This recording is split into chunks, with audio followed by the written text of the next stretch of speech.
Buenas noches, le queremos dar la bienvenida a todos. Espero que estén a gusto acá en nuestra casa, el Colegio de Arquitectos. El espíritu siempre es que sea un colegio abierto y todos sean bienvenidos. Estoy acá, soy el arquitecto Simón Prado, tesorero del colegio. Y solamente para hacer las presentaciones está acá con nosotros el arquitecto Pablo Mondejar, que es uno de los proyectistas de esta obra preciosa que tenemos, que ha costado mucho esfuerzo y de todo. Y lo dejo en manos del arquitecto Iván Yarenzuk, amigo de la casa, para que lidere esta charla y darle la bienvenida. Y muchas gracias por acompañarnos a estar acá con nosotros.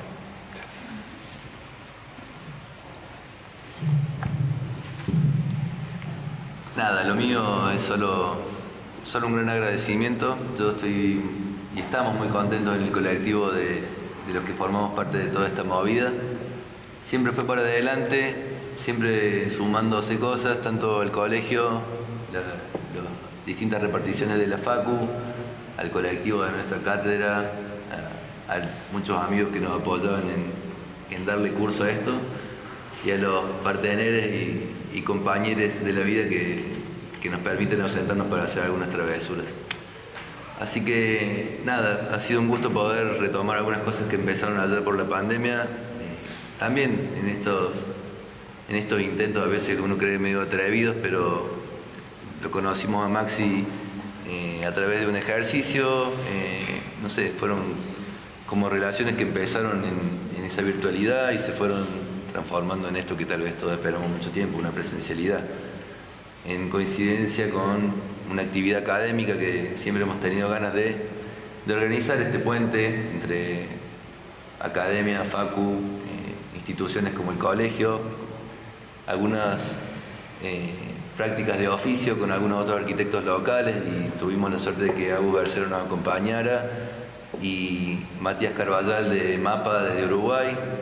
Y entonces, nada, se hizo una cosa muy potente, de la cual solo puedo agradecer a 360 grados.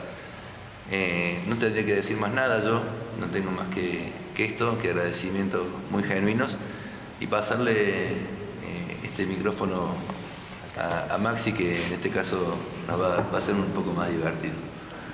Nada, gracias a todos. Bueno, primero, antes que nada, me gustaría hacer un agradecimiento, además al que hicieron los chicos. Es muy difícil poner en palabras el nivel de agradecimiento que siento el día de hoy. Es raro también la sensación de estar acá delante de un montón de gente cuyas caras no conozco, la primera vez que los veo. Y es un agradecimiento muy grande también la atención que me puedan prestar. Pero sobre todo la experiencia que vivimos estos días, como decía Iván, partiendo de una situación súper accidental de pandemia, en donde no teníamos ningún tipo de plan y nunca pensamos que se podía llegar a dar este vínculo. Y la verdad es que más allá de la experiencia que tuvimos a nivel académico y de poder comentar un poco nuestro trabajo y compartir el trabajo con alumnos y con colegas, la verdad que me llevo de esta experiencia una proximidad y un vínculo muy grande con todas las personas que conocí en este tiempo y los que me trajeron hasta acá, así que nada, es un agradecimiento personal muy grande hacia ellos. Y bueno, tengo para mostrarles 650 diapositivas, así que espero que ese agradecimiento sea recíproco y me tengan un poco de paciencia. Prometo ser bastante preciso con las cosas que les cuente y ir midiendo en las caras más o menos cuando vea que están cansados, voy avanzando un poco más rápido. Esta presentación que tengo para hacerles tiene bastante tiempo ya en formación. Es una presentación que voy adaptando un poco cada vez que tengo la oportunidad de contar el trabajo que hacemos en el estudio. Pero hoy, particularmente estando acá en un lugar como este colegio, me tomé el atrevimiento de llevarlo un poco más hacia lo que tiene que ver con llevar adelante una práctica de estudio, una práctica personal y profesional. Estoy seguro que la mayoría de los que están acá van a poder relacionarse con algunas de las cosas que cuento, o algunas encontrarán un poco fuera de la norma o de lo cotidiano. Pero bueno, esta es mi práctica, la práctica que llevo con el estudio que tiene el nombre ITMED hace más de 9 años. Y como una pequeña introducción, agregué un par de diapositivas hace 3 minutos que tienen que ver un poco con una situación previa, digamos, una foto previa a la formación del estudio, que es una cuestión de experiencia profesional, que quizás la quería agregar porque siento que quizás explica o justifica un poco algunas de las direcciones que quizás inconscientemente llevamos adelante en la práctica del estudio. Y personalmente, en mi caso, tiene que ver con la formación que tuve, no solo en la facultad, en la Universidad de Buenos Aires, que fue mi casa de estudio, sino en el campo profesional, en distintos lugares y oficinas donde tuve la suerte de poder pasar desde una edad muy joven. Dentro de la formación profesional previa, digamos, a la apertura del estudio, tuve la suerte de pasar por distintos lugares que eran estudios de distintas disciplinas, no solo de arquitectura. Estudios de diseño de paisaje, estudios de diseño industrial, pero sobre todo remarco 2 ejemplos que quizás lograrán ver reflejados un poco en lo que muestro más adelante, que tiene que ver con una experiencia que no tiene que ver quizás con lo estético, con lo constructivo, digamos, el juicio de valor aparte que cada uno puede hacer sobre las obras que lleva adelante en esos lugares. A mí me marcaron más desde entender el proceso que relaciona a un profesional con la arquitectura, o con la construcción, con el proyecto, desde 2 lugares que tienen que ver con la racionalización y el entendimiento de un proyecto a través de un sistema. Y estas fueron dos experiencias. Una fue una experiencia en una empresa constructora que quizás algunos conocerán este tipo de trabajos. Una empresa constructora que trabajaba con contratos que ganaban licitaciones públicas para hacer viviendas de emergencia o viviendas sociales, o se pueden conocer como distintos nombres, pero básicamente eran estos contratos que aparecían con viviendas muy económicas, en un volumen muy grande, cerca de 300 o 400 viviendas por plan.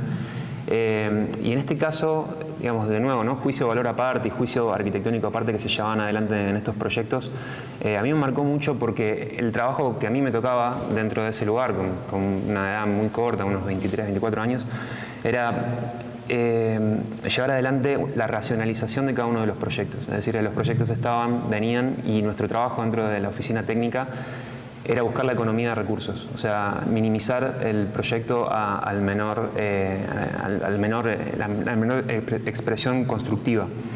Y esto, de nuevo, era un trabajo que yo no lo recuerdo con mucho orgullo desde el punto de vista arquitectónico, proyectual, porque realmente, o sea, tengo como mi propia opinión de la calidad constructiva y arquitectónica que tenían estos proyectos.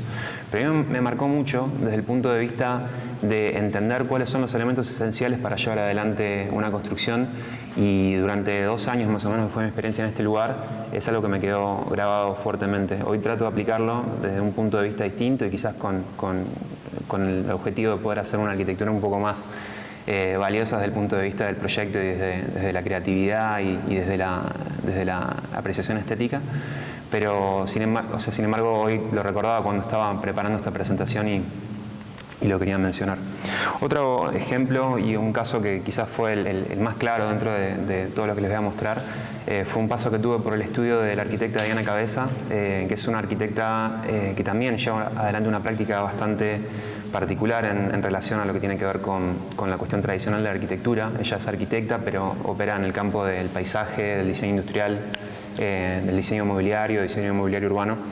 Y yo tuve la suerte de participar en un equipo de trabajo donde éramos pocas personas y llevamos adelante el proyecto de construcción, o sea, el proyecto de desarrollo y diseño de la obra del Metrobús de 9 de Julio. De nuevo, ¿no? Es una obra que causó unas opiniones bastante encontradas a nivel político, a nivel social y a nivel arquitectónico. Y yo traté en ese momento de llevar adelante un trabajo bastante enfocado en lo que era mi participación en este proyecto, que era básicamente bajar digamos, la mirada de una persona que venía del campo de la arquitectura hacia un proyecto en que estaba desarrollado mayormente por personas de otras disciplinas, de diseño industrial, diseño gráfico. Es un proyecto que para mí fue muy formativo porque tuvimos la suerte de trabajar con algunos de los mejores asesores en todos los rubros del diseño y de la construcción, y para mí fue como una especie de posgrado, o sea, de formación por fuera de la universidad que me marcó fuertemente. Y no es tan lineal la conexión que yo hago con este tipo de proyectos, pero realmente la formación que tuve en estos casos fue muy importante para mí y quería mencionarlo y ponerlo como un pequeño preámbulo en esta conversación. Pero bueno, la charla viene un poco por el trabajo del estudio, que como les comentaba lleva el nombre de ITMET. Es un nombre que muchas personas me preguntan qué significa. Lamentablemente no tengo ninguna respuesta directa y madura para darles con respecto a eso, porque bueno, empezó como un proyecto de 3 amigos que empezamos llevando adelante una serie de reuniones de trabajo donde practicábamos pensar, digamos, cómo queríamos llevar adelante una práctica, que en ese momento ni siquiera lo pensábamos de esa manera, sino como la experiencia de poder llevar adelante una unión de trabajo. Empezamos en mi casa, en un ambiente súper chiquito en ese momento, y después tuvimos la suerte de ir pasando por distintos lugares para llevar adelante nuestro trabajo. Durante varios años tuvimos la oficina en el Palacio Barolo, que es un edificio que está en el microcentro porteño, en la Avenida de Mayo. Y este lugar yo lo recuerdo con mucho cariño porque fue un lugar que nos vio crecer. De hecho, pasamos por distintos lugares dentro y crecimos físicamente dentro de ese espacio. Pero después, a lo largo de los años, esta situación de nómade nos llevó por distintos lugares y en cada uno de los lugares encontrábamos una manera de adaptar un poco la práctica del estudio al lugar que estábamos y poder aprovechar los lugares físicamente para llevar adelante acciones y elementos de la práctica que tienen que ver con el uso del espacio. Durante 3 años llevamos adelante el estudio en este lugar, que es el lugar en donde estamos actualmente, que es un espacio muy lindo en el barrio Palermo, que tiene la particularidad y para mí fue como un punto de llegada bastante importante dentro de la historia del estudio, porque fue el primer lugar en donde pudimos empezar a usar el espacio como un lugar realmente de experimentación para trabajar con herramientas, con dispositivos y sobre todo con poder incorporar los procesos de prototipado y de maqueteado de una manera mucho más real y directa en el proceso proyectual. Y es algo que yo personalmente siento que me marcó bastante estos últimos 3 años que disfrutamos en este espacio. Y en este momento, cayendo justo en esta semana, o sea, agrego estas pequeñas imágenes porque justo coincide con la 5ª, creo, 6ª mudanza que hacemos del estudio a este lugar que espero que también nos traiga mucha alegría, que es un edificio en Avenida de Mayo, con la intención de poder volver a ocupar y a vivir un poco el microcentro porteño, que es un lugar que yo personalmente le tengo mucho cariño. Estas son unas fotos que me mandaron hace media hora del proceso en el que está ahora, así que nada, se las comparto con ustedes como modo de primicia.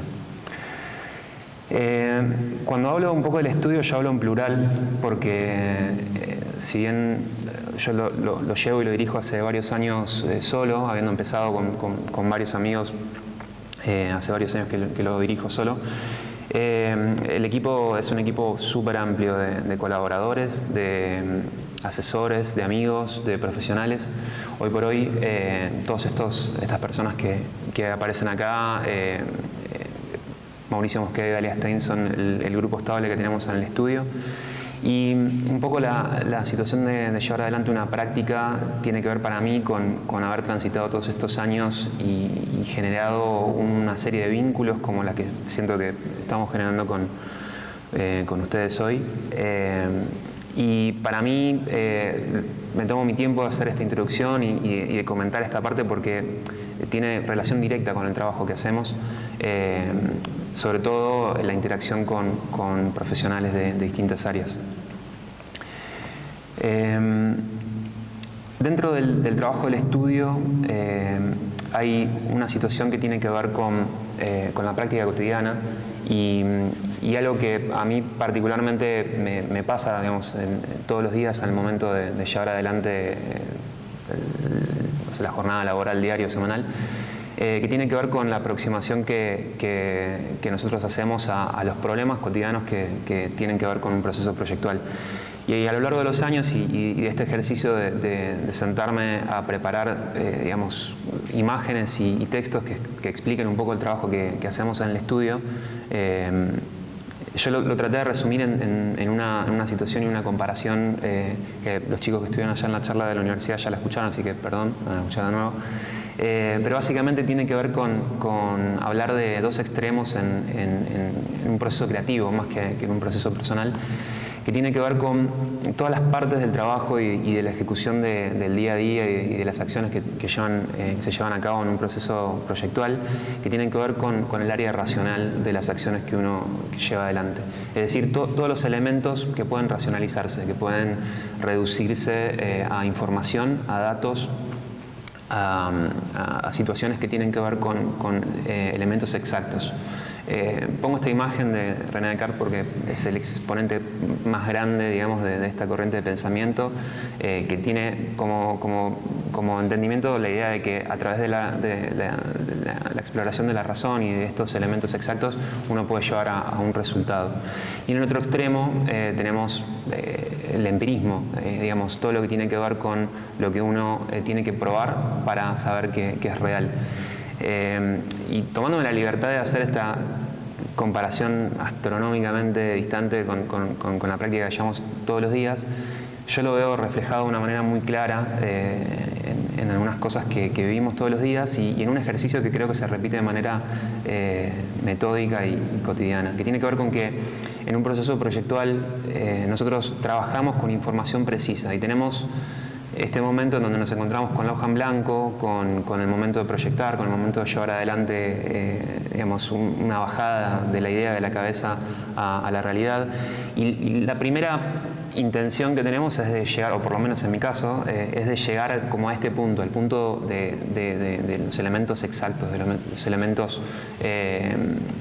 que tienen que ver con algo que es real en este papel, donde todas las medidas que tienen que ver con este detalle son exactas. El eje de esta perforación de esta pieza está exactamente a 25 milímetros de estos extremos y a 20 de estos otros. Todas las partes que forman esta pieza encastran perfecto. Acá no hay demasías, acá no hay errores de fabricación, no hay, digamos, acumulación de equivocaciones o de milímetros. Y después en la práctica cotidiana lo que sucede es que esa información que nosotros vemos reflejada en esos planos exactos y hermosos y dibujados como nos gustan, se encuentran con esto, que es el momento en donde en la vida real las cotas no coinciden, digamos, las cosas que nosotros probamos de una manera tenemos que hacerlas 4 o 5 veces hasta que encontramos la manera exacta de llevarlas adelante. Nos encontramos con una cuestión que tiene que ver con los elementos de mercado y las limitaciones del mercado en cuanto a los materiales, a las medidas, la necesidad de probar las cosas hasta que funcionen y así y todo encontrarnos con inconvenientes. Las prácticas cotidianas de salvación de obra que uno nunca pensaría o que nunca tendría la imaginación suficiente como para llevarla adelante en ese punto de vista racional, pero que sin embargo en la obra aparecen como arte de magia en el mayor de los casos, salvando, digamos, las situaciones del momento, los accidentes de obra que de nuevo uno, si los querría llevar adelante como una especie de accidente artístico, sería una hazaña bastante grande y sin embargo ocurren todos los días. Y todas estas cosas que les cuento, sobre todo la cuestión también económica que nos atraviesa a todos en el momento de llevar adelante y producir y fabricar y construir en este país, que tiene que ver con que un elemento un día sale 45 pesos, el otro día sale 225 y el otro sale 1055, eso en el caso de poder conseguirlo. Todos esos elementos que menciono así de una manera medio simpática, para mí forman parte de esta pareja, este binomio que vivimos en la práctica cotidiana todos los días y que tiene que ver con eso. Durante muchos años, yo personalmente, con una tendencia obsesiva compulsiva bastante grande, me encontré muy apenado por esa situación encontré una distancia muy grande entre la situación racional o el momento racional de llevar adelante un proyecto y la parte empírica, digamos, la cuestión de llevarlo a la práctica y construirlo. O sea, me frustraba bastante en esa situación. A lo largo de los años intenté amigarme con eso y hoy por hoy creo que la práctica, o por lo menos la que llevo adelante o como la llevamos en el estudio, tiene que ver justamente con el espacio que existe entre esas dos realidades, entre la realidad racional y la realidad empírica de llevar adelante un proceso proyectual, un proceso creativo. Todas estas imágenes que les muestro tienen que ver con este proceso y algunas tienen que ver un poco con lo que les contaba de la práctica que llevamos en el taller donde estamos ahora y en Costa Rica, en Palermo, y en esta posibilidad de usar el lugar como una especie de laboratorio, ¿no? Es como si yo cerraba los ojos cuando tenía 10 años y me imaginaba un lugar, me lo imaginaba parecido a este, quizá un poquito más ordenado, pero bueno, con la posibilidad de probar elementos, de llevar adelante construcciones o pruebas uno en uno. Durante la pandemia, sobre todo en este último tiempo, este lugar que les contaba pasó de ser un estudio a ser un depósito, a ser un lugar de manipulación de herramientas, a ser un lugar de prototipado, a ser también un lugar de armado de piezas previo al ensamble ahora. En Buenos Aires tuvimos como 6 o 7 meses de inactividad, en algunos casos más, por algunas cuestiones restrictivas de algunos casos puntuales de trabajos, y el estudio se transformó en una especie de laboratorio de construcción y de ensamble previo a la llegada de la obra. Y hoy por hoy es un lugar en donde hacemos uso también de algunas tecnologías que nos permiten llevar adelante parte de esta experimentación a otra escala, a otro nivel, y incorporarlo en el trabajo o en las obras finalizadas. Pero sobre todo esta situación que les contaba de probar, ¿no? O sea, nosotros llevamos adelante sobre todo un tipo de proyecto que ahora verán que tiene que ver con entender a la arquitectura o los elementos de arquitectura a través de la conjunción de piezas y de situaciones identificables y numerables. Entonces, tener la posibilidad de probar estas piezas y probar estas situaciones antes de llegar a la obra para nosotros es algo muy importante. Y a la vez compartir este trabajo y este proceso con todas las personas que forman parte, digamos, de la segunda capa, digamos, de personas que forman parte del estudio. Ayer, en una de las conferencias que dio Matías de MAPA en la universidad en la charla que tuvieron ayer, hablaban de esta situación de las pieles, ¿no? Como de que la arquitectura, o sea, es una de las pieles que tiene el humano. La primera es la piel, la segunda es la arquitectura, la tercera es el planeta y demás.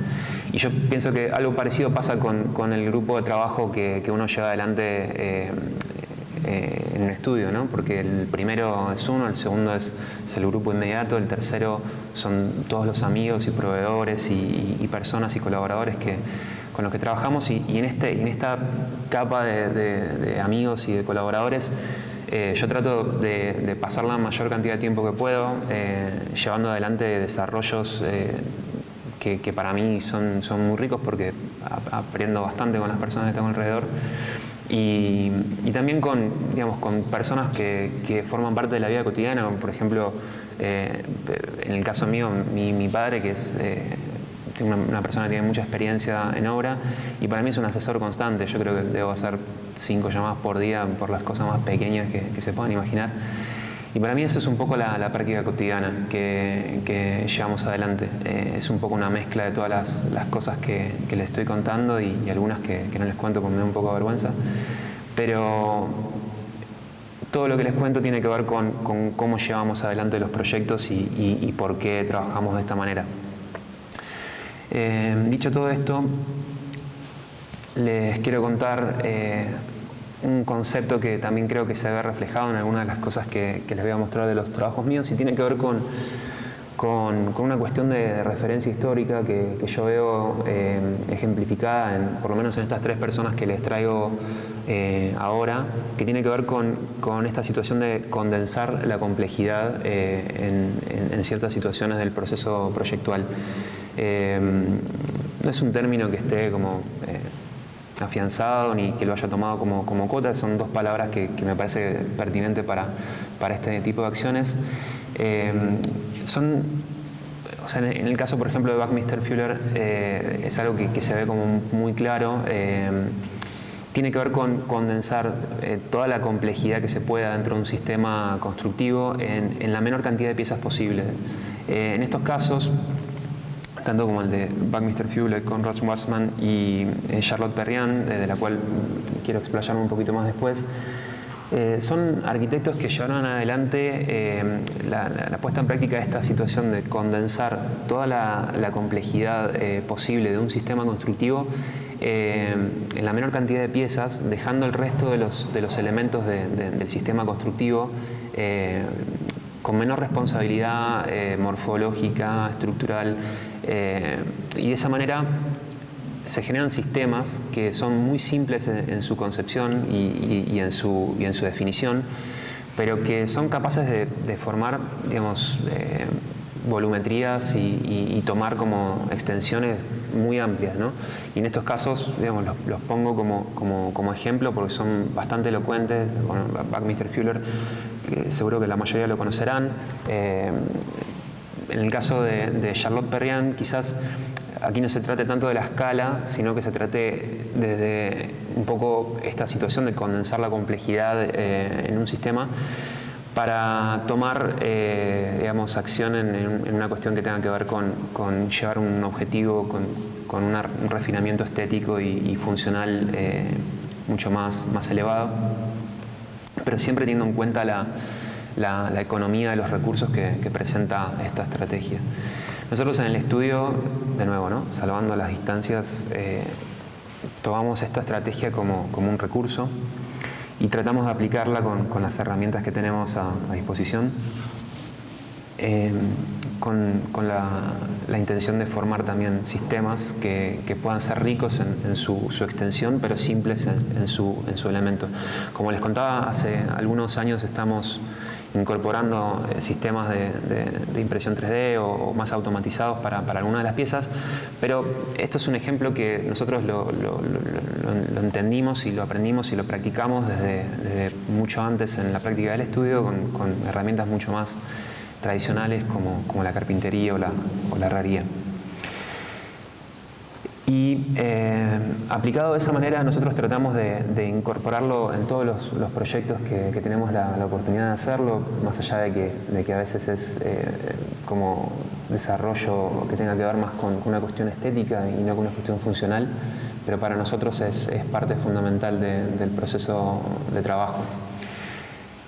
Yendo un poco a esta situación y esta ejemplificación, me gustaría ir a contarles algunas obras puntuales de la historia del estudio. Quizás de una manera cronológica empezaría por el primer proyecto que llevamos adelante.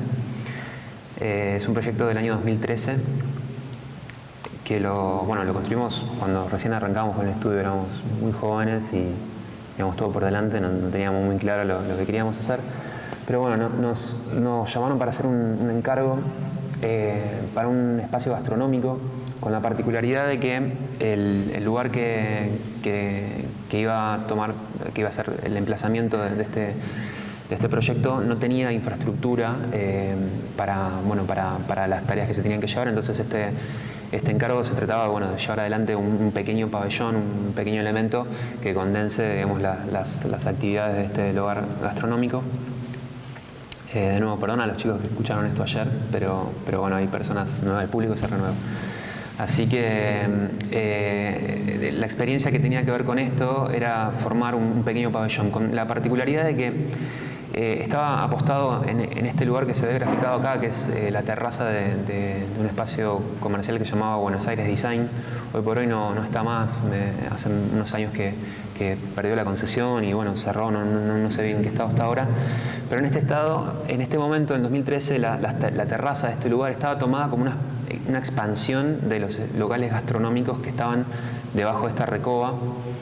Y no tenían funcionalidad, además, más que una expansión de unas mesas y unas sillas.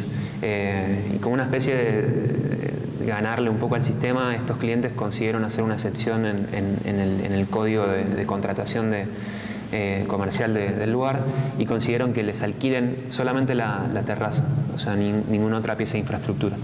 Entonces nosotros desarrollamos este elemento que tenía como particularidad y como complicación que era un elemento muy liviano y teníamos que hacerlo de la manera más sencilla posible, pero trabajando con un comitente complicado como era este shopping con el que estábamos trabajando, que llevaba adelante la administración del lugar. Nos daba muy poco tiempo para llevar adelante la construcción, el ensamble en el lugar, porque era un lugar que estaba como habitado con gente todo el tiempo. Entonces teníamos cerca de 3 jornadas de trabajo de 6 horas cada una para llevar adelante el montaje. Y nosotros tratamos de llevar adelante un proceso de trabajo en el cual armamos este pequeño pabellón, que es un pabellón bastante sencillo, unos pórticos metálicos con unos complementos internos de unas estructuras secundarias también metálicas, que confluían en un pequeño pabellón prisma que se asemeja bastante a los trabajos que estuvimos viendo con los chicos hoy en la universidad. Y tenía la particularidad de tener, digamos, estas cajas adentro que tenían el programa y el resto de los elementos eran unos soportes para poner unas plantas y funcionaba como una especie de pequeño invernadero. En los laterales tenían estos elementos que permitían abrirse y abrir el 100% de las caras de este prisma. Y en los extremos cortos tenían estas piezas que permitían el tránsito, digamos, de las personas de adentro hacia afuera. Y tuvimos la suerte de llevar adelante el proceso de proyecto, de desarrollo y de fabricación en un lugar que fue bastante idílico como primer espacio de trabajo, que es un gran taller que estaba en la zona de Cañuelas en Buenos Aires. Y básicamente, de nuevo, ¿no? Fue como la primera experiencia y es una experiencia que tratamos de replicar hasta el día de hoy, que tiene que ver con entender la concepción de una pieza arquitectónica en un contexto distinto a la obra tradicional o a la obra húmeda, pensado más como una especie de laboratorio. Y acá tuvimos la suerte de llevar adelante este proyecto de esa manera, o sea, probando y ensamblando y llevando adelante la construcción entera de esta pieza. De hecho, 2 veces. Primero la armamos digamos, en crudo, teniendo la posibilidad de ajustar, de amolar y de llevar adelante todos los ajustes necesarios. Luego la pieza se pintó y se hizo la prueba de ensamble en las horas exactas que teníamos para hacerlo en el lugar, tratando de minimizar todos los problemas y todas las situaciones que tenían que ver con esa es parte de la práctica más empírica, que es la comprobación de los elementos. Y después, una vez que estaba todo chequeado y todos los tics verdes, los llevamos para el lugar y llevamos adelante el trabajo en 3 días. Tuvimos la mala suerte de que uno de esos 3 días llovió, así que bueno, tuvimos que trabajar de una manera medio precaria. Y en el momento del ensamble, la verdad que todo funcionó bastante bien y pudimos disfrutarlo.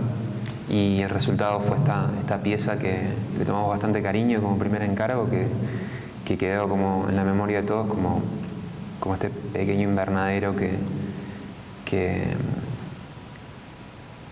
perduró bastante en el tiempo. Lo habíamos pensado para un contrato de alquiler que tenía este lugar, eran 3 años, con la intención de poder desarmarlo y relocalizarlo en un segundo lugar que tenía la intención de hacerlo, y por cuestiones de la vida quedó muchos años más, así que bueno, tuvo su vida feliz. Dentro de esta búsqueda también de trabajar con la arquitectura desde la racionalización de los elementos y de las piezas y de trabajar, digamos, con la arquitectura más como un proceso sistemático. Llevamos adelante años después un proyecto de vivienda, que es un proyecto que lleva varios años ya proyectado y recién este año empezó a construirse. Es una vivienda que está ubicada en el balneario de Mar Chiquita de la provincia de Buenos Aires. Tiene la particularidad de ser un lugar que tiene una reglamentación que está muy marcada por la conservación y por la racionalización ambiental. Digamos, hay un movimiento de protección bastante grande en esta zona. Y como una de las restricciones está la construcción de vivienda con madera y con estructura de madera.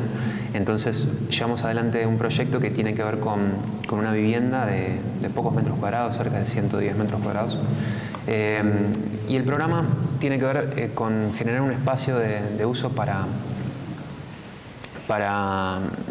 una familia que va a estar ocupando este lugar de maneras distintas. O sea, obviamente en el verano recibiendo a varias personas y llevando adelante, digamos, una vida más dinámica del lugar, y en lugares fuera de temporada o en invierno teniendo la posibilidad de vivir durante tiempos más prolongados en este lugar. Entonces básicamente llevamos adelante esta planta que está dividida, se ve claramente acá en este dibujo, con dos grandes grupos, una parte de uso y una parte de servicio. A su vez está como formada por módulos que se repiten, digamos, de manera longitudinal. Y un poco el tiempo que nos llevamos para llevar adelante el proyecto fue en entender cómo vivir esta casa y cómo hacerla dinámica desde el uso y desde cómo vivirla, digamos, más cotidianamente. Básicamente la respuesta que encontramos a eso fue segmentar, digamos, estos módulos con unos paneles que se rebatan y puedan abrir y cerrar estos espacios, unificando espacios de manera aleatoria según el usuario lo prefiera, y con la posibilidad inclusive en este sector, digamos, de generar una especie de circulación más marcada con unos muebles que puedan llevarse hacia adelante con la intención de clausurar más estos espacios para generar más intimidad en algunos casos, y el resto del espacio, y teniendo la posibilidad también de trabajar con este espacio totalmente, de una manera totalmente abierta. Y en el proceso del proyecto también indagamos bastante sobre cómo llevar adelante la ocupación de los módulos de servicio, porque bueno, era también una manera de entender cómo formar ese espacio. Y aprovechando un poco la situación de la modularidad, exploramos un poco las distintas variantes de trabajar con estos módulos y qué significaba aplicar cada uno de estos espacios de uso según la escala que queríamos darle, y en conversación con los usuarios tratando de entender cuál era la mejor alternativa de estos casos. El proyecto tiene dos fachadas bastante claras, una totalmente abierta hacia el este y hacia las visuales que son, digamos, el punto de apreciación más grande del terreno. Y en la cara opuesta, al oeste, digamos, una fachada mucho más clausurada, no solo por el asoleamiento, sino también por una cuestión de contexto inmediato. Digamos, no es tan interesante el contexto que tenemos en la parte de atrás. No es que le queramos dar la espalda, pero bueno, tampoco llamaba mucho a la vista. Y esto que les muestro acá es un pequeño recorrido sin textura, pero que muestra un poco la composición de la estructura, que es bastante protagonista en el espacio interior, y un poco esta situación de las dos fachadas, la fachada totalmente abierta hacia uno de los extremos y clausurada hacia el resto.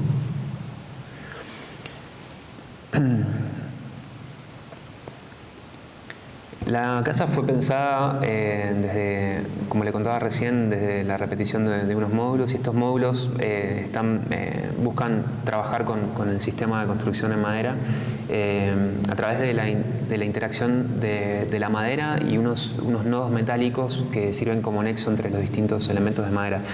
Esto es un poco lo que, o sea, llegamos un poco a esta estrategia un poco a través de lo que les contaba recién, de esta intención de condensar la complejidad de los elementos del sistema, principalmente por los recursos que nosotros tenemos como estudio, que en este caso tienen que ver con trabajar más con los talleres de metalúrgica, que para nosotros es un recurso que tenemos bastante desarrollado y relaciones de varios años que que ya conocen cómo trabajamos y nos pueden entregar, digamos, una respuesta bastante positiva con respecto a lo que queremos.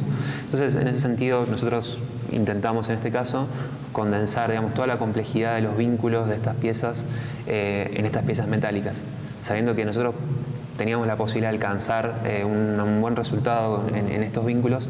Y después, con respecto a la cuestión de los elementos de madera, intentar hacerlos lo más sencillos posibles para alcanzar una buena terminación constructiva y bueno, y un buen conjunto que sea digno de ver dentro de la casa. Esto que les cuento forma este módulo que luego se va repitiendo, y es un proyecto que pasó por varias instancias. Esta que les estoy mostrando es la instancia, creo, medio definitiva que tenemos, pero a la vez es un proyecto que nosotros apreciamos mucho dentro del estudio y nos sirvió también para poder probar distintos procesos y poder disfrutar el proceso de proyecto con las personas que van a hacer uso de este lugar y sobre todo también con las distintas personas que pasaron en el estudio con las maquetas y la experimentación que hicimos en ese caso. Este es el terreno, una imagen de este año cuando estábamos haciendo replanteo para hacer las bases que estamos ejecutando en este momento. Como les contaba, son muchas las diapositivas que tengo, así que voy a tratar de ir pasando a proyectos más específicos. Y ahí estamos, perdón. El tercer proyecto que les voy a mostrar también lo escucharon los chicos de la Facu, así que voy a tratar de contarlo de una manera un poquito distinta.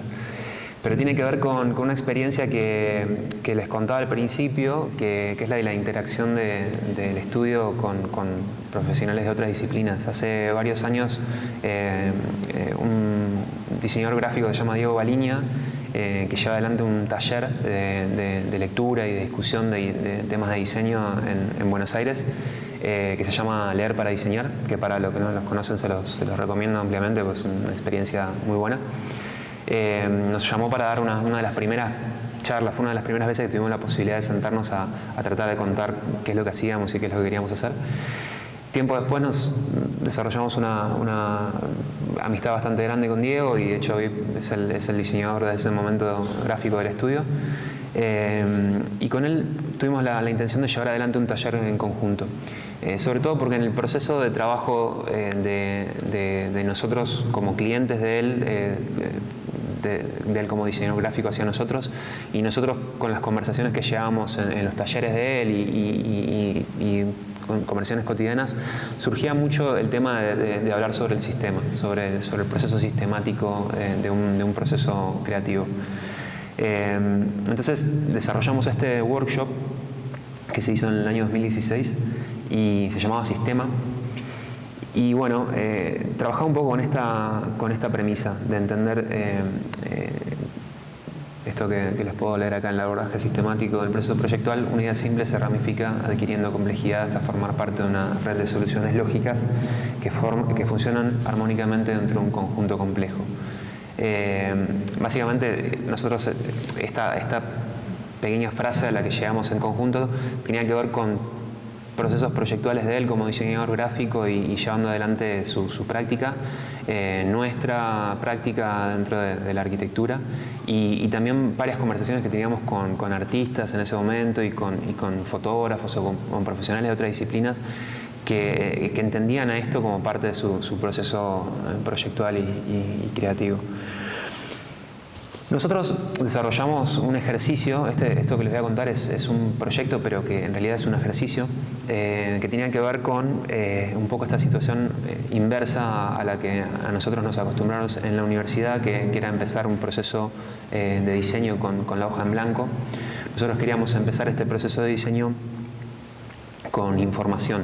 Entonces desarrollamos este caso de estudio, que fue un pequeño pabellón que no tenía una funcionalidad o un programa definido desde el uso, sino que simplemente era un ejemplo constructivo, digamos, una pieza de arquitectura sin funcionalidad, pero con una impronta marcada bastante grande desde la materialidad y desde la forma.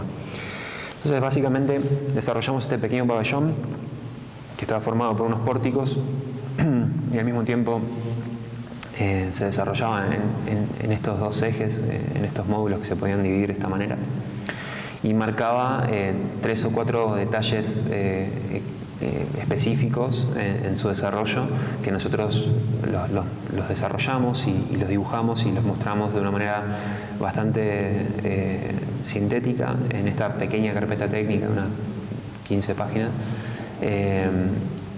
para que los participantes del workshop puedan estudiar este sistema antes de ingresar a el primer encuentro que teníamos. Entonces, básicamente, ellos se encontraban con esta información, con estas piezas metálicas que, de nuevo, trabajaban con un poco esta idea de condensar la complejidad en las piezas metálicas y liberar a la madera de la responsabilidad más morfológica. Las maderas eran estas piezas, estos segmentos con estas perforaciones y estos cortes en los extremos. Y este era el módulo con el que trabajábamos, que era un módulo bastante sencillo, estos pórticos, pero donde las uniones y las vinculaciones y los elementos, digamos, que componían el sistema estaban bastante expuestos a la vista, ¿no? También de una manera como intentando, digamos, mostrar cómo estaban construidas las cosas y dándole un valor, digamos, presencial y estético a estos detalles. Esta era toda la información que llevábamos adelante y este era el nodo que usábamos como un punto de partida. El ejercicio básicamente fue un ejercicio de puesta en crítica, digamos, de este proyecto. Y la primera experiencia que tuvimos fue, nosotros en ese momento habíamos entrado en contacto con un estudio que llevaba su práctica en París, unos chicos de Francia que llevaban adelante una práctica de desarrollo, no de arquitectura, sino de desarrollo de construcción de piezas de diseño industrial y de proyectos de arquitectura. Esto es lo que nosotros veíamos, como hoy por hoy podemos ver a cualquier, digamos, página de arquitectura o referente o estudio que vemos en el Instagram o en las redes, y nosotros nos quedamos enamorados automáticamente de estos chicos y del trabajo que hacían.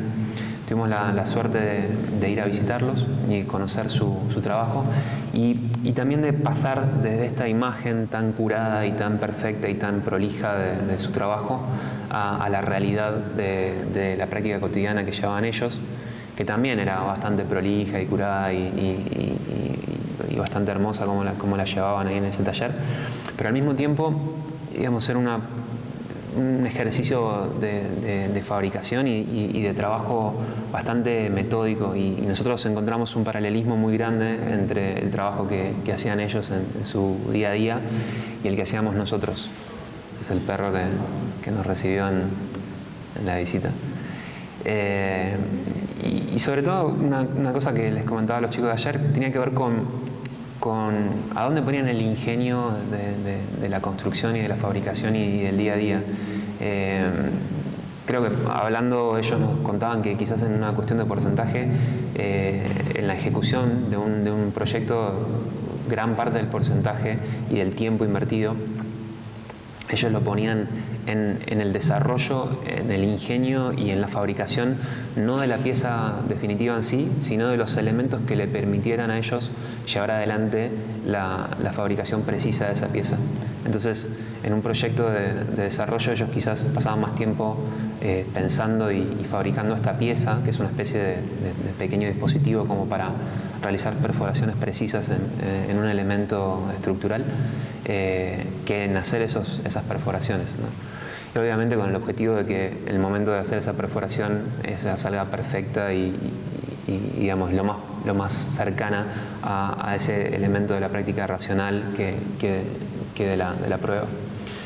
Y sobre todo nos interesaba mucho el nivel de detalle y la puesta en valor de esos detalles. O sea, para ellos no había, digamos, un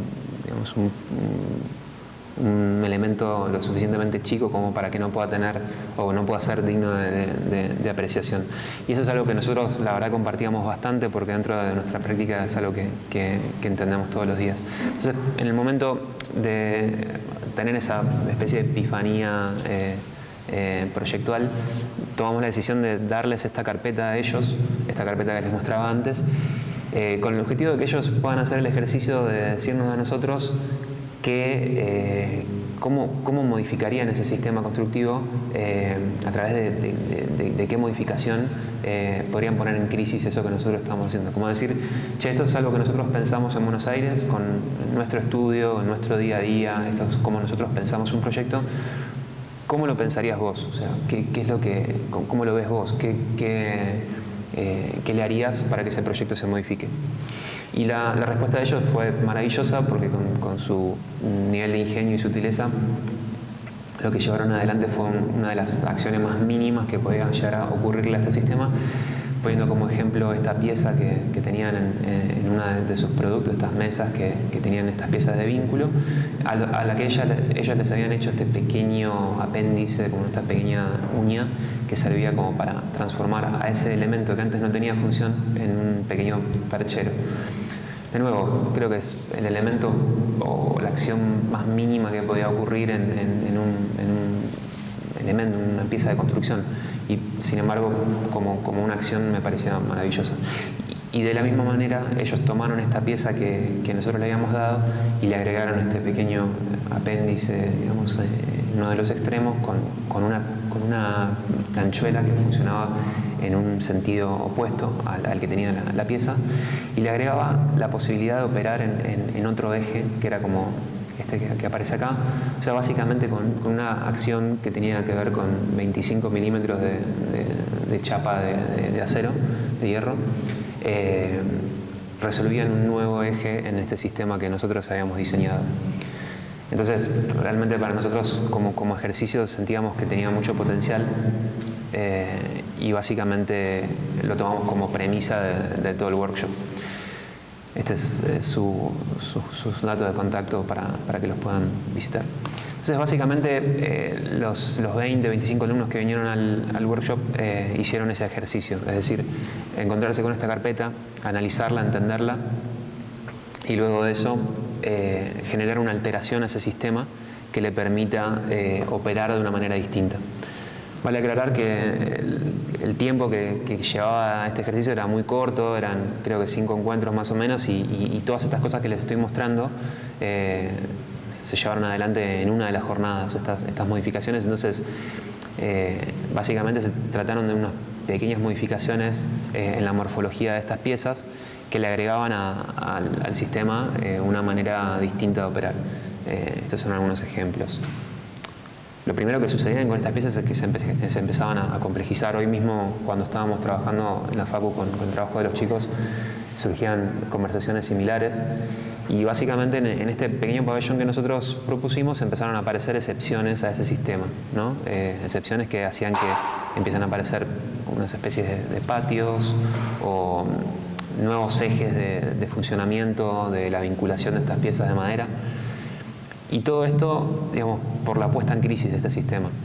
Y para nosotros ese era como el punto, digamos, de trabajo más claro del ejercicio, y algo también que sintetizaba bastante, digamos, la manera en la que nosotros tenemos de llevar adelante de nuevo un proceso proyectual, que es invertir tiempo en este proceso, en llevar adelante sistemas que nos permitan como generar proyectos y generar soluciones constructivas, estéticas, espaciales. Y básicamente, una vez que estos sistemas aparecen, el ejercicio a veces es hacerle preguntas a este sistema o intentar ponerlo en crisis. Decir, bueno, ¿qué pasaría si? ¿O cómo sería este sistema si? ¿O cómo funcionaría si? Y todo esto que les estoy mostrando son las respuestas que cada uno de estos participantes encontró en esta situación. Este es un caso paralelo a esto de uno de los chicos que hizo un trabajo distinto, que fue como tratar de parametrizar de una manera analógica estas piezas, haciendo como unas pequeñas grillas donde volcaba la información geométrica de las piezas, y luego a través de un script digital que realizó, ingresando parámetros, devolvían distintos tipos de piezas con distintas formas. Y el ejercicio continuó en la fabricación, la construcción, digamos, de este proyecto en dos escalas, en una escala 1:5 y una escala 1:1, La escala 1 en 5, como charlábamos hoy también en la facu, tenía que ver con la escala más chica que nos permitía a nosotros trabajar con los mismos elementos de vínculo en estas piezas de madera.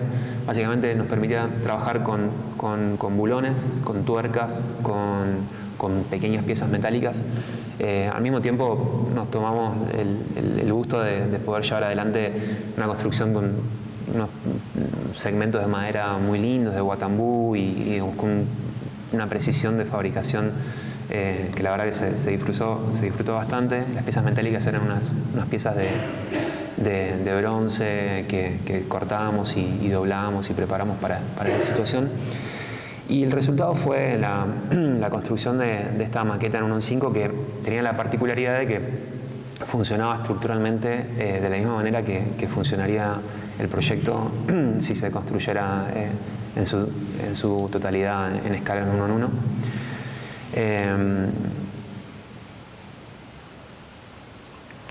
Y luego, en el abordaje de construcción en 1 en 1, tomamos el segmento que les contaba al principio, este pequeño módulo, y bueno, tuvimos la experiencia de poder fabricarlo. Como nota de color, cuento esta anécdota que tiene que ver con que uno de los chicos de este estudio que les contaba antes se vino para Argentina porque se entusiasmó bastante con la idea de participar en el workshop y de estar con nosotros. Y tuvo esta experiencia que para mí fue una especie de maravilla de las coincidencias, pero él no hablaba una palabra español y hablaba muy poco inglés y a toda costa quería venir a trabajar y a fabricar parte de las piezas que iban a formar parte de este modelo 1 en 1. Nosotros en ese momento estábamos como, no sé, todos los días, o sea, hasta acá de trabajo y no podíamos estar mucho con él, lo estábamos llevándolo por Buenos Aires, pero bueno, él quería ir a la carpintería a toda costa a fabricar él las piezas de madera. Y nosotros le decíamos, mira, está todo bien, pero no podemos dedicar un día entero para estar con vos y hacerte traductor ahí con nuestro carpintero, que es un carpintero con el que trabajamos hace 1000 años, que a su vez habla muy poco español porque se maneja con el guaraní dentro del taller, como muchos de los talleres de carpintería paraguayos. Y entonces para nosotros era como, bueno, no sabemos qué va a pasar. O sea, este pibe quería ir a toda costa, agarró una de nuestras bicis y se fue a Pompeya, ahí en Buenos Aires, al taller. Y bueno, que sea lo que Dios quiera. Cuestión que esto fue a la mañana, un día a las 9 de la mañana, y cuando llegamos al taller de Alfredo a las 6 de la tarde, 5 de la tarde, todas las piezas estaban fabricadas con un nivel de precisión maravilloso como el que acostumbraba a trabajar en Jules. Y no solo eso, sino que se habían hecho muy amigos con Alfredo, sin hablar una palabra de español. Habían ido a comer un bodegón de por ahí y se comunicaban con señas y con dibujitos en un papel. Así que como anécdota me parece maravilloso entender de que un proceso de fabricación trasciende el idioma. Por otra parte, llevamos adelante la fabricación de estas piezas, estos nodos metálicos, que como les contaba, no tenían que ver con una cuestión tecnológica muy grande. Cuando hablo de complejidad y condensación de complejidad, no me refiero como a una cuestión excluyente tecnológica que nos permite hacer como digamos, cosas muy, muy avanzadas, sino con solamente entender que en un grado de complejidad de 1 a 10 tratemos de condensar la mayor parte en los menores elementos posibles y en los cuales nosotros mayor recursos teníamos para resolver, como en este caso las piezas metálicas, que eran unas piezas metálicas que tenían, digamos, la conjunción de distintos ejes y nada más. Y bueno, después, como parte del workshop hicimos este montaje en 1 en 1, que la verdad que fue una experiencia muy linda, muy divertida. Así todo, ¿no? Como les contaba, esta situación de la situación de la práctica más racional y la comprobación empírica, siempre teníamos que hacer ajustes ahí en el lugar. Y el montaje, nada, duró un par de horas, participamos todos los que estábamos ahí, los chicos que estaban en el workshop. y lo llevamos adelante en este lugar, que era un lugar muy lindo en Buenos Aires, que se llamaba Monte, que no sé si alguien ha tenido el gusto de conocerlo, pero era un lugar que llevaba adelante Florencia Rodríguez y Pablo Gerson. Y bueno, le habían dado casa al workshop en ese momento y casa al estudio años después. Y este es un pequeño video como resumen de esa acción y como timelapse del montaje. Y la palabra montaje que comentábamos bastante estos últimos días tenía que ver con esto, digamos, entender, nosotros le damos mucho valor a la palabra montaje porque tiene que ver con todo este proceso de racionalización que tratamos de hacer de los proyectos y en la fabricación previa y en la prueba previa y en la puesta en crisis antes de la construcción. El momento del montaje es el momento neurálgico de todo eso y donde sale toda la cancha, digamos. Y en este caso salió todo bien. Acá hay unos cables que unían a las paredes estas piezas.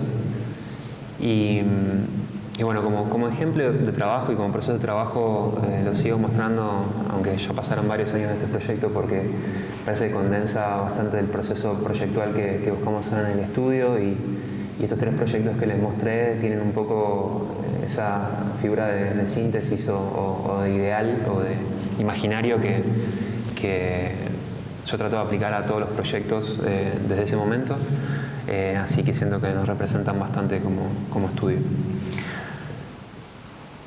Creo que venimos bien de tiempo, me marca acá, nos quedan unos minutos.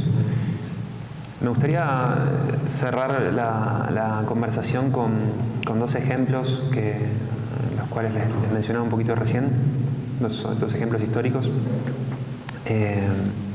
Uno es el de Charlotte Perriand. Estos ejemplos que les cuento, uno es el de Charlotte Perriand y otro es un proyecto de Jean Prouvé. Son ejemplos que me gusta ponerlos y últimamente estoy tratando de darle más volumen e investigarlos más porque personalmente siento que son 2 referentes muy grandes dentro de la práctica nuestra y al mismo tiempo es una manera de contar y de validar varias de las cosas que les conté en los proyectos del estudio. En el caso de Charlotte Perriand es un caso muy especial para los que la conocen y para los que no la conocen. Es una arquitecta, tengo algunos datos marcados de ella, es una arquitecta que nació en 1903, con lo cual llegó a su juventud, digamos, y a su primer encuentro con la práctica y con la formación en el momento en donde en París estaba surgiendo la arquitectura moderna y la puesta en crisis del orden clásico de la arquitectura y del diseño. Ella estudió diseño de mobiliario en la Escuela de Bellas Artes de París. Y cuando sale de su casa de estudios se encuentra con una situación totalmente distinta a la que la formó. Digamos, hay toda una puesta en crisis de esos cánones clásicos. Y sus primeras acciones tienen que ver no con su formación clásica, sino con una observación que ella hace y que están varios textos que se pueden encontrar de ella, que ella habla de las cuestiones que tienen que ver con el desarrollo industrial, puntualmente en el caso de la bicicleta o de los autos, pero puntualmente en el caso de la bicicleta como un elemento que resuelve, digamos, un mecanismo complejo y una estructura compleja. Expone esa estructura a la vista y la hace parte, digamos, también de su identidad estética. Y eso se ve reflejado en sus primeras acciones como diseñadora y como arquitecta. Y la historia de Charlotte Perriand está también marcada por una cuestión obvia de género y de su lugar en la historia que tiene que ver con su, digamos, relación con los elementos de autoría y su nombre en los libros de historia, ya que ella tuvo un paso muy claro y muy formativo en el estudio de Le Corbusier. donde formó parte fundamental de un equipo, ¿no? Puntualmente llevando adelante el desarrollo de una escala de la arquitectura y de una escala del diseño que era fundamental, sobre todo para los proyectos de vivienda, los proyectos más domésticos del estudio. Y principalmente teniendo la autoría intelectual, que la historia luego se ocupó de darle ese lugar, digamos, más claro, pero durante muchos años estos elementos tenían, digamos, la firma de Le Corbusier como diseñador, pero bueno, surgieron de su pluma y de su cabeza. Y un poco también tiene lógica si uno hace un poco de paralelismo sobre lo que hablábamos antes de ella, como observando, digamos, el entorno directo y aplicándolo a este tipo de elementos, haciendo que la estructura de estos elementos sea protagonista y forme parte del diseño como una puesta en crisis de ese canon clásico que la educó a ella en Bellas Artes. Dentro de la arquitectura hay un caso especial que a mí me interesa mucho, que es este refugio, que, o sea, no puedo creer que una especie de coincidencia divina de un mensaje como maravilloso está graficado acá en el suelo con... quiero entender también en escala real, ¿no? Está en escala 1 en 1. Es una cosa que todavía no puedo caer en conciencia de que esté pasando, de que esté acá graficado de esta manera, así que nada, lo veremos después ahí en escala 1 en 1. Como ejemplo, a mí me parece maravilloso dentro de la historia de Charlotte Perriand y sobre todo a mí me parece un proyecto hermoso en el sentido de que tiene una premisa muy clara, que es que tiene que resolver la construcción de esto que es un refugio de montaña, que no lo había mencionado antes, que básicamente, dejo esto mientras explico un poco, básicamente tiene la necesidad de resolver una construcción de un espacio habitable que dé refugio a las personas que estén transitando por esa región en ese momento. Pero también con la particularidad de que tiene que estar construido, digamos, con la racionalidad de elementos como premisa principal, porque, bueno, tienen que cargarse literalmente en la espalda de las personas que lleguen al lugar y construirse y montarse en el lugar, ¿no? Hoy por hoy la construcción de refugios está, en algunos de los casos que tienen la posibilidad, están más asistidos obviamente por el acceso por helicóptero de algunos materiales o por técnicas distintas o materiales mucho más livianos. En este caso está desarrollado con piezas de aluminio, de acero inoxidable, madera, metal, pero básicamente está pensado para ser cargado en la espalda de X cantidad de personas, subido, digamos, por una montaña a X cantidad de kilómetros e instalado por esas mismas personas. Entonces, todo el diseño de esta pieza está pensada a través de la racionalización de esos factores y de la sencillez de la construcción. Y eso también se ve reflejado, una vez más, en esto que les contaba antes, de condensar ciertas de las complejidades del sistema en algunas pequeñas piezas. Y el resto, en este caso, en algunos casos más, en unas piezas más sencillas. Dicho todo esto, también como espacio habitable, también me parece que tiene una síntesis maravillosa.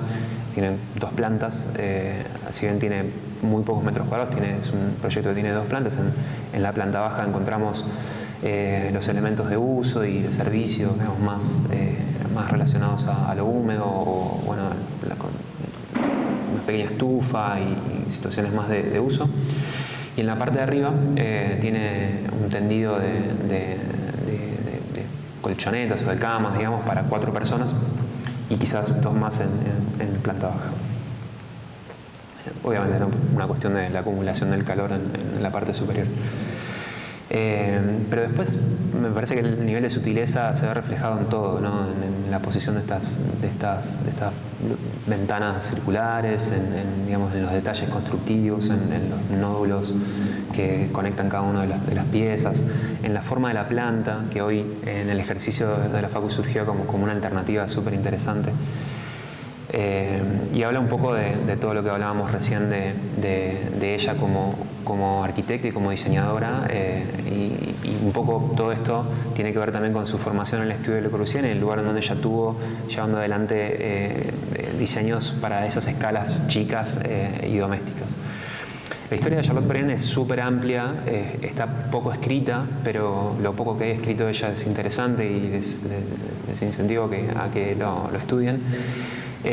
Yo solo estoy basado en estos dos ejemplos, y este segundo ejemplo se llama La Mansión de Té. Es un proyecto que ella hace en los últimos años de su vida, cuando tenía cerca de 90 años.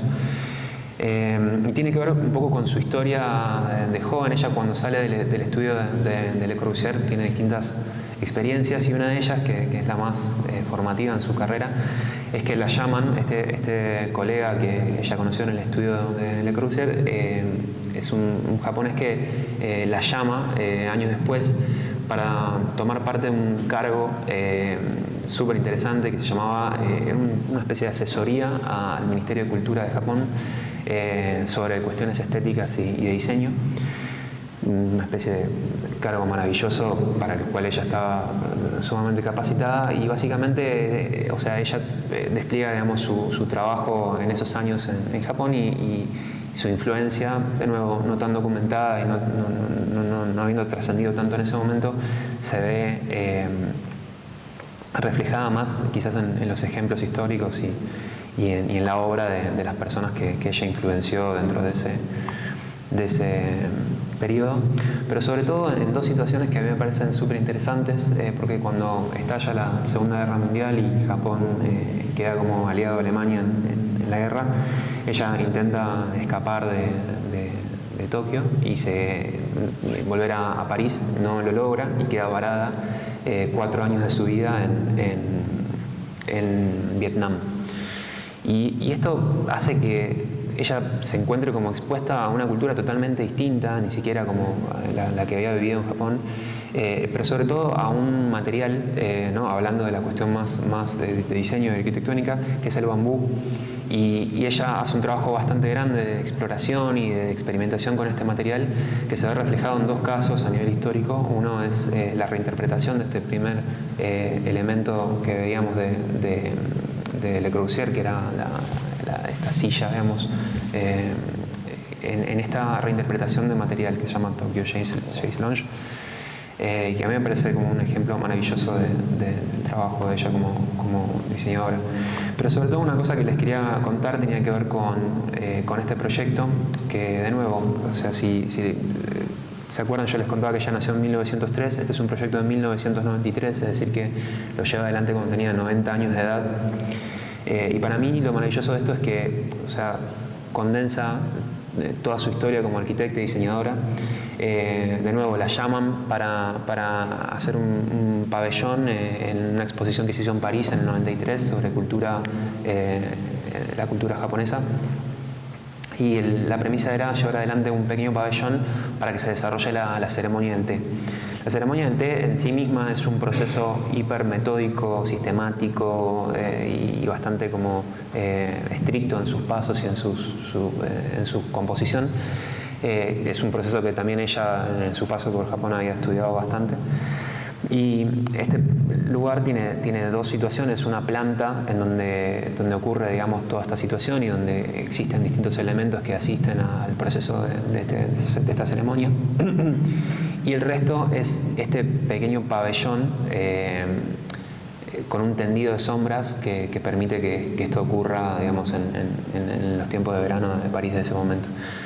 Y como síntesis del proyecto proyectual, del elemento proyectual y del proceso constructivo, me parece que es uno de los proyectos más hermosos de construcción y de nivel de poesía que hay en el desarrollo de los detalles. Me parece fantástico. Y también en la simpleza, ¿no?, que tiene que ver de nuevo con una cuestión de condensar la complejidad y tratar con elementos sencillos. Básicamente, acá es una planta circular que está compuesta por apostar, digamos, todas estas varas de bambú en una forma de círculo, y condensar, digamos, todos los extremos en esta pieza metálica que repitiéndolo por novena vez, condensa, digamos, toda la forma compleja, toda la forma complicada de todos los ángulos precisos que tenía que tener para que todas esas varas lleguen al lugar que tenían que llegar y tomen la tensión exacta que tenían que tomar para que después con el tendido de estos tensores le permitan formar, digamos, hacer esta forma de óvalo que tiene el corte y hacer este tendido de telas que le daba la sombra al lugar. No hay mucho más que decir que eso. Me parece que el proyecto habla por sí mismo y no sé, a mí me parece maravilloso que una persona pueda sintetizar toda su carrera a los 90 años de vida y nada, me parece una de las partes tan maravillosas que tiene ella como diseñadora y como arquitecta y bueno, les incentivo que estudien y que investiguen más de ella porque es maravilloso. Y por último, ahora sí, para terminar, como último ejemplo de esto que tenía para mostrarles, está la obra de Jean Prouvé, que es un arquitecto también francés, que tiene una formación distinta y tiene una historia distinta a la de Charlotte Perriand. Él surge de los oficios y tiene una formación, digamos, más relacionada como a la manipulación de los materiales y las herramientas. Y como arquitecto se desarrolla como una persona que lleva adelante una práctica muy dogmática y muy estricta en algunas cosas, ¿no? Digamos, esta era su frase de cabecera. También, obviamente, habiendo atravesado el movimiento moderno como parte de su carrera y experimentación, pero básicamente es una persona que centra su práctica en llevar adelante este tipo de proyectos que formaban parte de un plano más grande de acción que era industrializar ciertos proyectos de arquitectura y llevar adelante, digamos, la fabricación en masa y en serie de los elementos que permitían formar estas piezas. Vale aclarar que esta imagen que la tengo acá es una intervención posterior a la obra de Jean Prouvé, es una intervención de Richard Rogers, si no me equivoco. También es un ejercicio re lindo, que viene un poco asociado a lo que hablábamos recién, ¿no? A la puesta en crisis de un sistema o cómo alterar un sistema. También les incentivo que si no lo conocen, este proyecto lo vean, que es muy interesante, que es una serie de alteraciones que se hacen a los proyectos originales de Jean Prouvé y nada, me parecen también maravillosos. Prouvé hace este tipo de obras que son básicamente respuesta al déficit habitacional de la posguerra y a la necesidad de reconstrucción de ciertos lugares a través de la vivienda económica. Y este plano me parece fantástico también como en su bibliografía porque muestra que las casas estaban pensadas para ser llevadas adelante y construidas por pocas personas. Entonces cada uno de los pasos del ensamble de estas piezas estaba pensado previamente. Y si vemos un poco este ejemplo, que es un ejemplo de montaje de una de estas casas, podemos ver que todo el proyecto gira en torno a que pueda ser construido por pocas personas, ¿no? En este caso son 3 personas las que hacen el montaje duro de la casa. Y fíjense que, hago una pequeña pausa, pero fíjense que este módulo que aparece en el medio es un módulo que es clave para la estructura de la casa, pero también para que sea erguida por estas pocas personas. Básicamente es un módulo que aparece en el medio, articulando el espacio y dando estructura, digamos, a la cubierta interna, y al mismo tiempo su construcción permite que, digamos, los otros elementos estructurales se cuelguen y el montaje sea parte de esa experiencia, ¿no? Simplificando bastante el montaje y haciendo que se necesiten menos herramientas, menos infraestructura, menos personas y menos máquinas. Básicamente los proyectos que estamos viendo son proyectos claramente una síntesis de proyectos y estéticos bastante grandes, porque el eje de esto era la economía de recursos, y yo encuentro un paralelismo bastante grande también, ¿no? Salvando la distancia histórica y el respeto referente a la primera imagen que les mostraba de estas viviendas industrializadas. donde claramente el foco no estaba puesto en una finalidad estética, sino en entender, digamos, cuál es la expresión mínima de la construcción. Me gusta entender que en el caso de Prouvé eso también estaba asociado a una búsqueda de calidad arquitectónica y calidad constructiva y en toda la medida de lo posible también calidad espacial. Y obviamente con el paso del tiempo estos ejemplos que les muestro tomaron, digamos, un valor propio desde lo estético y desde lo histórico, entonces visto a la distancia, nada, tiene un valor distinto. Este es otro ejemplo que habla un poco de la racionalización, en este caso una estructura metálica y de nuevo el ensamblaje rápido. Acá está acelerado, ¿no? No sé cuál será el tiempo real de montaje, pero me imagino que pocas horas, sobre todo teniendo en cuenta el paso de la luz. Y este lugar en donde está siendo montado, el lugar también tiene una parte de la historia de Prouvé y de esto que quiero contarles, que tiene que ver con su historia personal, ¿no? Para mí la historia de Prouvé está marcada por la tragedia y por todas las cosas buenas y todas las cosas malas que le estoy contando. Y la tragedia en el sentido de que a nivel personal él experimentó, digamos, en esta búsqueda de llevar adelante este plan de racionalizar la vivienda y de generar una fábrica que lleve adelante estas piezas de construcción y poder hacerle frente a esta demanda de vivienda industrializada. Él, digamos, todas estas piezas que llevaba adelante en esta fábrica, él en un momento de esta historia su plan fracasa y la fábrica que tenía él la tiene que vender a otra persona y luego es desplazado de esa fábrica y queda, digamos, por fuera de ese lugar que había construido y se encuentra en la calle, o sea, está como totalmente, o sea, en las ruinas, o sea, sin su fábrica, sin sus elementos y básicamente con la necesidad de otorgarle a su familia una vivienda para seguir viviendo. Y ahí para mí ocurre, digamos, uno de los fenómenos del diseño de la arquitectura con respecto a problemas más grandes que hay, que tiene que ver con que, de nuevo, era una persona que hacía este tipo de proyectos súper racionalizados y súper precisos, donde la práctica racional que él llevaba adelante tenía que ver con la individualización de las partes que componían esos proyectos, donde todo tenía una razón de ser, donde todo era perfecto y funcionaba espectacular. Como nota de color, les contaba que estos paneles, o sea, esta galería que se llama Patrick Seguin, que es una galería de París, hoy comercializa algunos de estos elementos que quedaron del catálogo original de la fábrica de Prouvé. Los comercializa como piezas de colección y como elementos artísticos, pero piezas se comercializan más dentro de la lógica del arte. Y hoy por hoy estos son los precios de retail de algunos de estos elementos, ¿no? Cuestión que si se levantara Jean Prouvé en este momento y vería esto, le cambiaría un poco la historia. Un poco comparable a unos maestros de la pintura que también vivieron lo mismo, ¿no?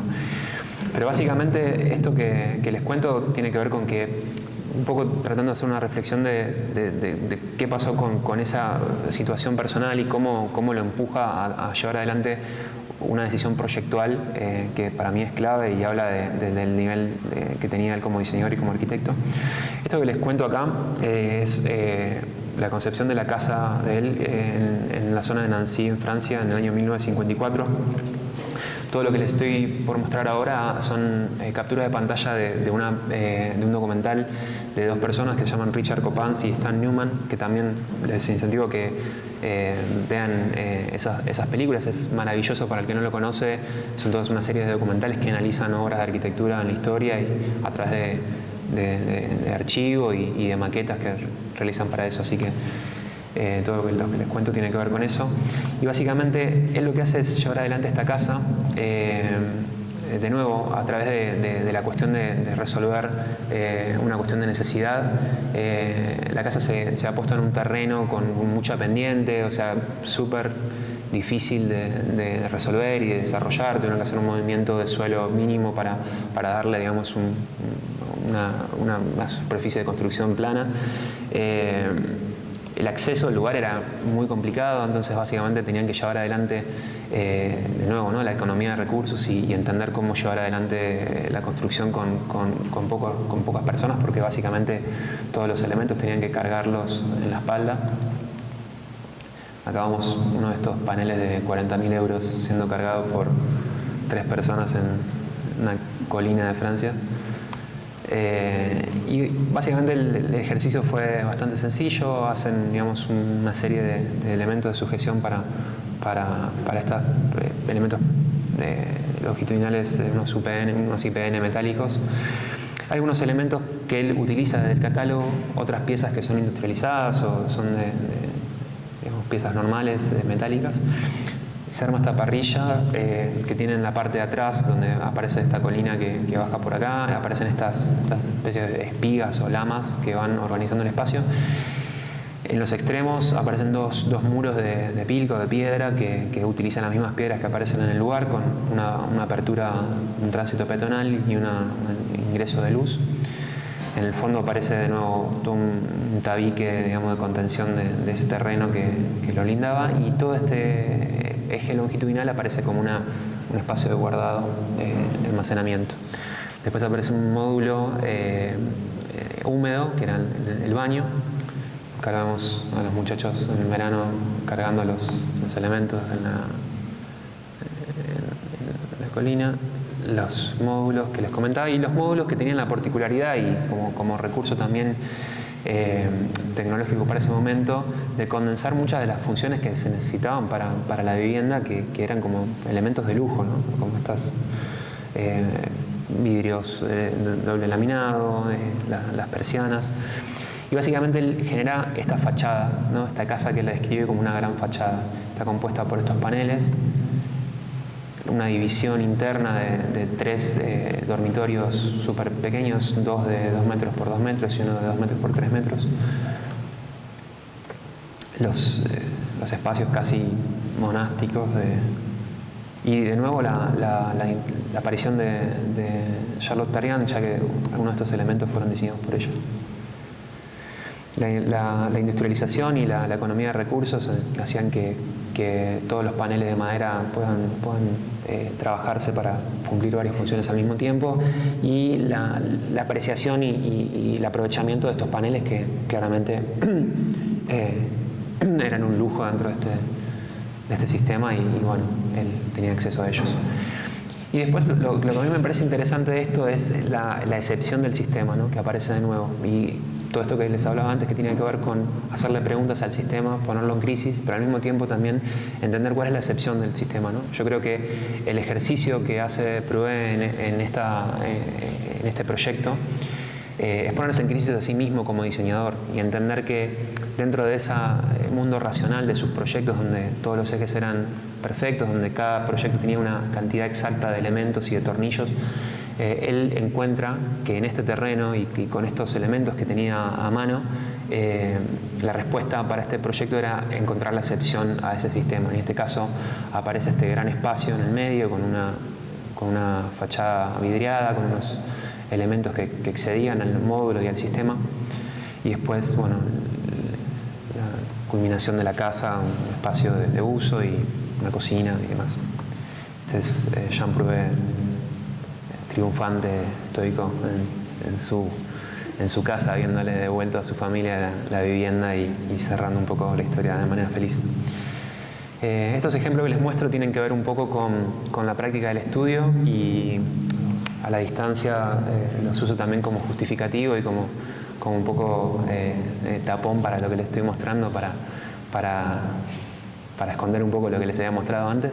Pero básicamente resumen un poco todo lo que les estoy contando, y es algo que sigue en construcción, y que así como les contaba esto, seguimos investigando todos los días en el estudio.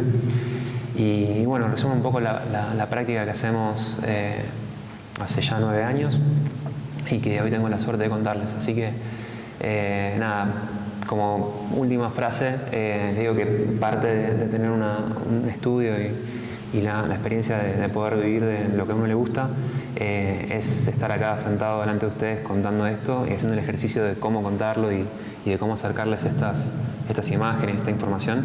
Y nada, es algo extremadamente valioso para mí, así que les agradezco muchísimo haberme invitado y su tiempo.